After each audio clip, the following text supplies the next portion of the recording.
torbatamii sadii ergaa wixineeffamee as ba'ee jaalala mooqiltuu jaarraa abbaa gadaanfaan Sooriyaa deemanii leenjii fudhataniitu gara Itoophiyaatti as deebi'anii qabsoo biyya keessatti hundeessuuf yeroo turanitti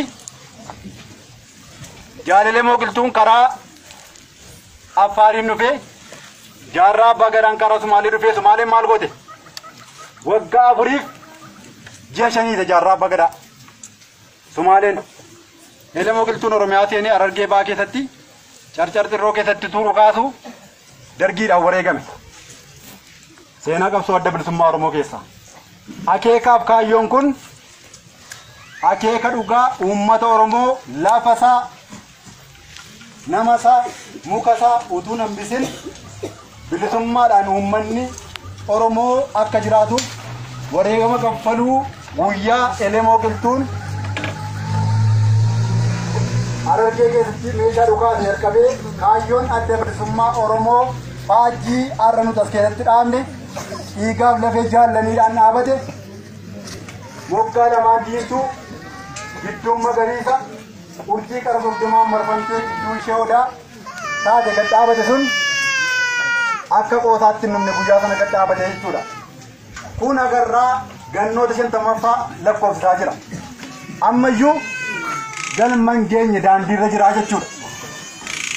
Maaliif galman keenya kan jedhu gaaffii koo gaaffii keessan. Wareegama kana keessatti agam gatii kaffalaa jirra. Oromoo wajjin taanee qabsoo kana tumsaa jirra. Moo diina waliin taaneetu qabsoo kana hongeessaa jira jennee of gaafachuun dirqama uummata Oromoo cufaati.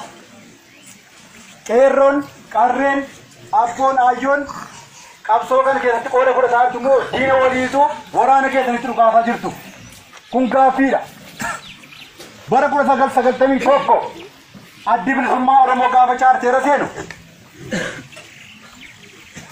gaafa chaarteera seenu wareegama qaalii kaabaaf kibbaan baaf dhiyaan wareegama qaalii ilmaansaa itti kaffalee Finfinnee gaafa seenu leencoo lataafaatu qabsoo gurgurateetu biyyaa ba'an. Warri kaayyoo kanatti cichanii hafan immoo namoota tuqane malee kaayyoon sun hin banne gaafa sanas. Warri kaayyoo kanatti cichan immoo kaayyoo kana hin sharamnu jedhaniitu bosonatti deebisan kaayyoo kana. Maaliif hidharee kaayyoo kanatti namatu itti wareegame lubbuutu itti bade itti qurxummii nyaatame.